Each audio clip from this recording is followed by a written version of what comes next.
Hello বন্ধুরা, সবাই কেমন আছেন? আশা করছি সবাই ভালো আছেন, ভালো থাকবেন। তো সুনিতা মান্ডির ব্লগে আজকে দেখাচ্ছি এই যে এখানে পালং শাক নিয়েছি, আর এখানে আমার পনির আছে। রান্নাটা তো দেখাতে পারবো না, রান্নাটা অনেক টাইম লাগবে, আমি তো শর্টে দেবো।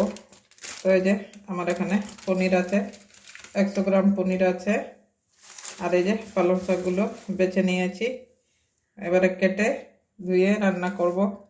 তো অবশ্যই আর আমার বড় ভিডিও দেখতে মানে পুরো ভিডিও দেখলে, আর আমার রান্নার চ্যানেল আছে কুকিং উইথ সুনিতা, ওখানে গিয়ে দেখবেন পুরোটা। তো এইটুকুনো জানবেন। আজকে এই যে পালং পনির করব। তো ঠিক আছে, আপনারা অবশ্যই একদিন বানিয়ে খাবেন। তো পুরো ভিডিওটা দেখাতে পারলাম না, তার জন্য দুঃখিত। ঠিক আছে, সবাই ভালো থাকুন, টাটা।